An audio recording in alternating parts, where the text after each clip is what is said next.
Pagi anak-anak kelas 9, hari ini kita akan memulai kembali materi kita, pembelajaran kita walaupun lewat online ya PJJ, tetapi memang kita tetap semangat dalam belajar. Sebelum memulai pelajaran agama Kristen, kita mau bersatu hati dalam doa. Mari kita berdoa.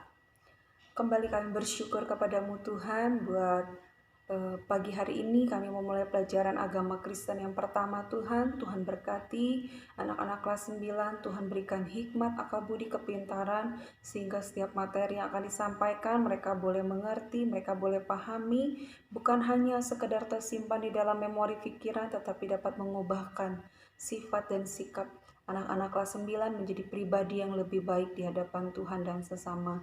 Terima kasih Tuhan, kami memulai pelajaran kami hanya dalam nama Tuhan Yesus. Haleluya. Amin. Ya, anak-anak kelas 9, Mem mau kasih informasi karena materi yang akan disampaikan adalah video bahkan PowerPoint. Nanti ditakutkan kalau kalian tidak mencatat, nanti takutnya tiba-tiba video kalian hilang atau apa. Jadi sekarang siapkan alat tulis kalian. Setiap materi yang Mem sampaikan, penjelasan-penjelasan harap ditulis. Ya, untuk anak kelas 9, setiap materi yang Mem sampaikan harap ditulis sehingga nanti kalian akan tahu ketika ulangan apa, semuanya ada di dalam catatan itu. Baik, kita akan mulai materi kita yang pertama. Semua boleh dipersiapkan alat-alat tulisnya ya. Ya, materi pertama kita adalah tentang perjalanan sejarah gereja. Ya, setiap orang mungkin taunya gereja itu berupa bangunan, gereja itu hanya orang-orang yang di dalamnya melayani, gereja itu hanya orang-orang yang ada di dalamnya. Tetapi kita mau lihat perjalanan sejarah gereja, apakah Tuhan yang mendirikan gereja atau seperti apa? Nah, kalau kita mau lihat perjalanan gereja itu begitu panjang ya. Mulai dari mungkin kalau kalian membaca sejarah-sejarah bagaimana kekristenan itu masuk ke Indonesia itu begitu panjang perjalanannya. Dan kita juga akan belajar sejarah gereja, bagaimana bisa terbentuknya kata gereja. Ya, jangan lupa catatannya disiapkan ya. Yang pertama, apa itu gereja? Gereja di dalam bahasa Portugisnya ditulis dengan igreja. Igreja, ya. Igreja artinya sekelompok domba yang dipimpin seorang gembala. Sekelompok domba yang dipimpin seorang gembala. Jadi gereja itu digambarkan bagaimana ada gembala yang memimpin domba-domba. Bagaimana domba-domba ini tidak berkeliaran kemana tanpa ada kandang, tetapi gembala ini memimpin kumpulan-kumpulan domba-domba, sekelompok domba-domba. Kalau kalian suka menonton film-film tentang binatang-binatang, itu bagaimana gembala itu tidak posisinya berdiri di belakang, tetapi di depan. Ketika gembala berjalan, maka domba-domba pun akan mengikuti gembalanya. Nah, oleh sebab itu di dalam bahasa Portugis dikatakan bahwa gereja itu adalah sekumpulan, sekelompok domba yang dipimpin seorang gembala. Jadi gereja itu bukan terpecah-pecah, tetapi ada pemimpinnya dan ada orang-orang yang dipimpin. Nah, kita kembali juga di dalam Alkitab bahwa ternyata kata gereja itu di dalam Alkitab itu ada dua bagian ya. Di dalam Perjanjian Lama, PB di sini adalah Perjanjian Baru, PL Perjanjian Lama.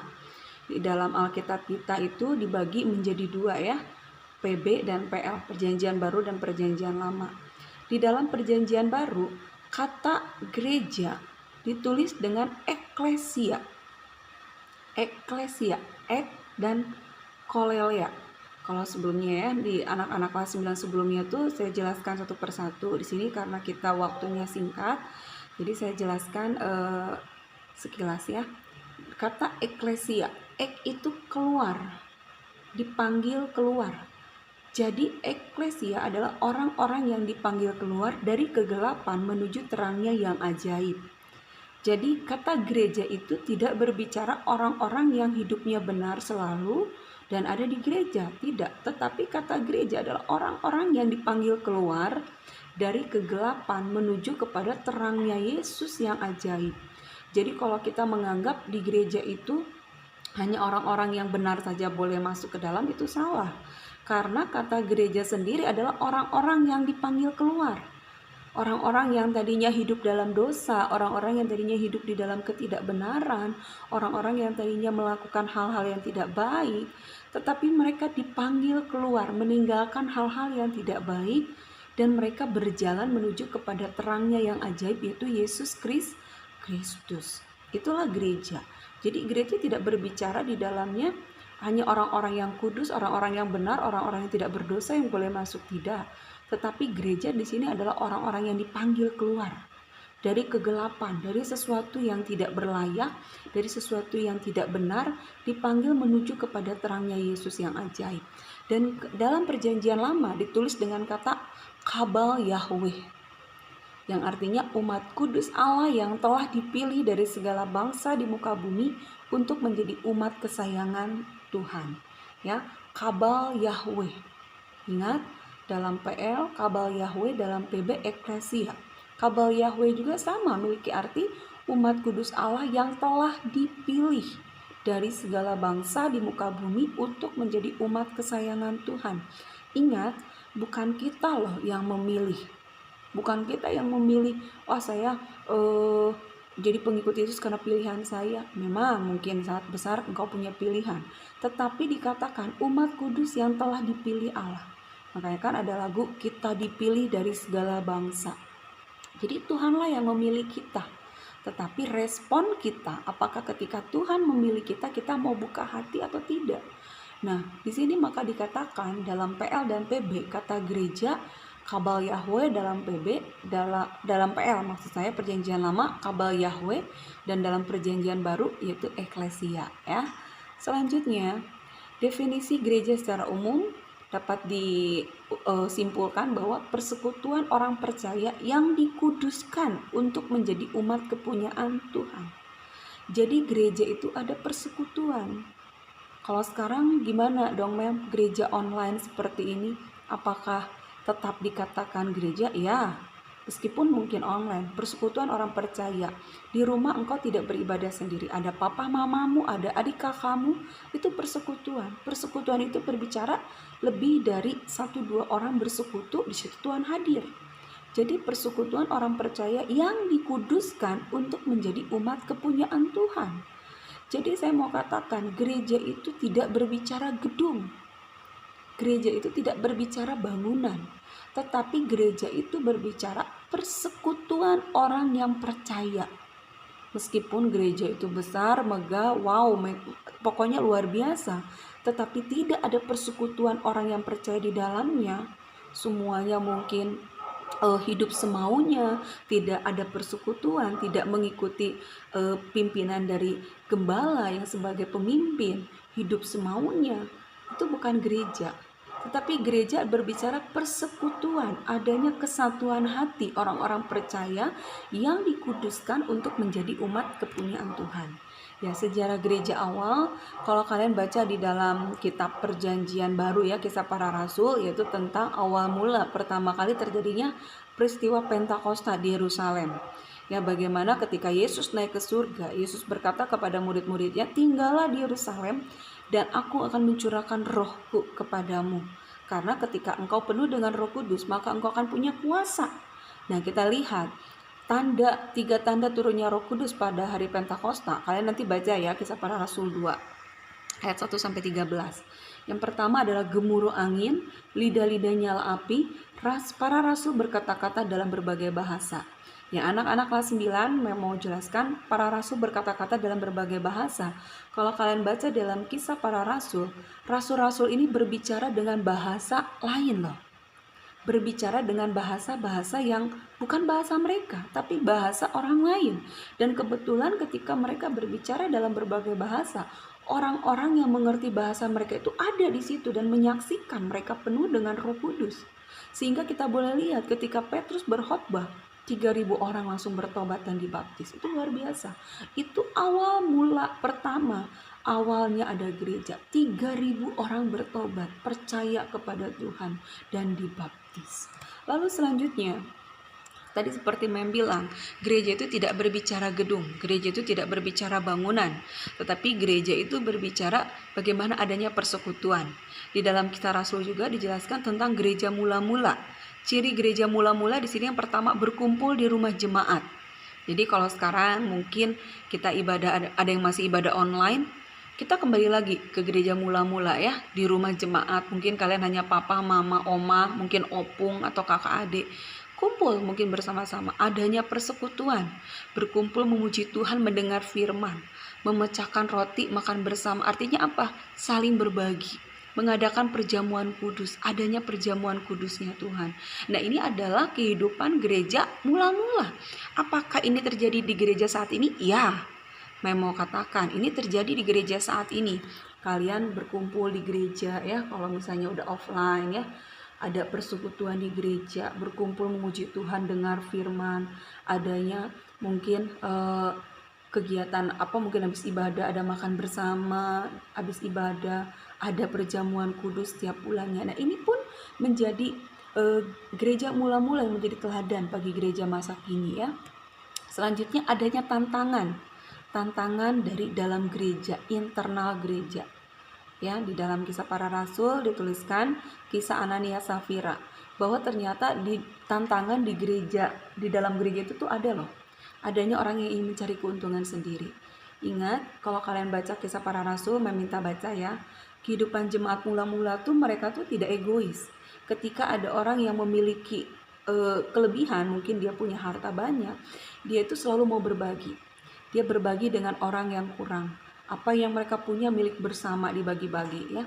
Nah, terus yang kedua, tantangan gereja internal yang terjadi yaitu orang yang keluar masuk Kristen karena keselamatan diri sendiri dari masa penyiksaan. Mereka udahlah, saya nggak mau disiksa, saya nggak mau dapat aniaya, sehingga apa? Meninggalkan kepercayaannya kepada Tuhan. Perselisihan karena melalaikan pelayanan atau tidak berjalan sebagaimana seharusnya. Tidak sedikit saat ini orang-orang meninggalkan gereja karena ada bentrok dengan teman pelayanannya. Oh, saya nggak setuju dengan dia, akhirnya dia meninggalkan pelayanannya. Nah, ini terjadi tantangan gereja lokal ya, gereja-gereja. Pasti mungkin banyak orang pindah gereja tuh karena ada perselisihan dengan sesama jemaat, mungkin ya sesama teman dalam youth, dalam remaja, sekolah minggu. Mungkin saya nggak mau berteman dengan dia, saya nggak nyaman di sini karena saya tidak berteman lagi dengan dia. Tetapi mau katakan, tantangan inilah yang harus kita dapat selesaikan. Ketika ada perselisihan, jangan tinggalkan, tetapi kita harus bisa menyelesaikannya. Nah, di sini kita dapat bagi menjadi dua ya, makna gereja. Yang pertama, gereja adalah persekutuan orang percaya yang dikuduskan menjadi umat kepunyaan Tuhan. Kesimpulannya ya, 2, gereja tempat berkumpul bersama, dengar firman Tuhan, menikmati berkat Tuhan. Dan yang ketiga juga, gereja diberikan makna sebagai lembaga yang memiliki struktur, organisasi, dan beberapa jabatan. Seperti ada rasul, nabi, pengajar, pemberita Injil, gembala, penatua. Apakah rasul masih ada? Iya, tetapi tidak seperti zaman dahulu. Nabi ada? Iya, tetapi tidak seperti zaman dahulu ya. Penginjil banyak ya, pengajar itu guru agama Kristen, guru-guru di gereja ya, gembala, penatua. Nah, oke, kembali. Mem tidak akan panjang lebar menjelaskan ya, karena keterbatasan waktu dan kalau lama juga kuota kaliannya ya habis ya. Selanjutnya tugas. Ingat, yang pertama ini boleh dibaca ya. Jelaskan sejarah awal terbentuknya gereja. Selain dari tadi yang kalian catat, kalian bisa kembangkan dari bahasa yang tadi Mem sudah jelaskan.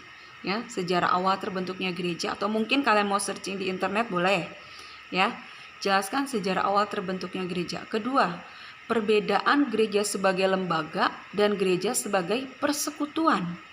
Kalian harus jelaskan gereja sebagai lembaga itu tadi seperti apa maknanya ya, dan gereja sebagai persekutuan. Yang ketiga, jelaskan ciri-ciri gereja mula-mula menurut Kisah Para Rasul. Tadi sudah ada ya. Yang keempat, sebutkan 3 tantangan yang dihadapi gereja masa kini. Apa sih yang dihadapi gereja masa kini? Apa yang gereja kalian hadapi saat ini? Masalah yang dihadapi saat ini. Ya, bukan hanya masalah intern gereja, di dalam gereja. Mungkin ada masalah dari luar. Misalnya, tantangannya ada orang yang mengusik pelayanan sehingga mereka tidak mengizinkan gereja dibuka. Nah, itu tantangan. Ya, kalian sebutkan 3 tantangan. Lalu tugas ini, kerjakan tugas kirim lewat email. Ya, diketik tugasnya. Kalau misalnya mem saya nggak punya laptop, kalian boleh tulis tangan, tapi mem minta tulisannya yang rapih, jelas mem bisa baca ya. Kerjakan tugas dan kirim lewat email edwdst@gmail.com, dan kalau misalnya difoto kirim lewat WA. Oke, puji Tuhan. Mem ingatkan, tugas ini sebagai nilai kalian. Belajarlah bertanggung jawab, bukan kerjakan karena terpaksa, tapi karena kalian mencintai Tuhan. Kalau kalian mengasihi Tuhan, kalian akan mengerjakan segala sesuatu dengan sukacita dan di dalam Tuhan. Puji Tuhan. Ya, kita sudah melihat materi tentang perjalanan sejarah gereja. Jadi anak-anak kelas 9 mulai wacana, mem rindu materi yang ada, kalian bisa maknai bahwa gereja itu kesimpulan dari keseluruhannya bukanlah berbicara bangunan, tetapi pribadimu. Bagaimana engkau mengadakan persekutuan ketika engkau di rumah, dimanapun engkau berada, ya. Jadi belajar materi yang diterima, disimpan baik-baik, dipahami, dimaknai, sehingga kamu dapat mengerti kenapa sih awal mula gereja itu, bagaimana sih gereja itu bisa ada, bagaimana sih, jadi kamu tahu. Oke, puji Tuhan. Jangan lupa tugasnya dikerjakan. Mem kasih waktu, hari ini hari Selasa ya, Mem kasih waktu kerjakan tugas hari Senin depan paling terlambat. Sebelum kita mulai materi kedua, tugas harus sudah masuk di hari Senin sebelum hari Selasa minggu depan ya. Semua tugas harus masuk lewat email maupun WA. Kalau ada yang mau ditanyakan, ada yang mau mungkin tidak jelas materinya, boleh video call Mem atau mungkin ketik WA, nanti Mem akan jawab pertanyaannya. Baik, sekian pertemuan dengan pelajaran agama Kristen. Tuhan Yesus memberkati. Tetap sehat, jaga kesehatan, stay at home. Tuhan Yesus memberkati.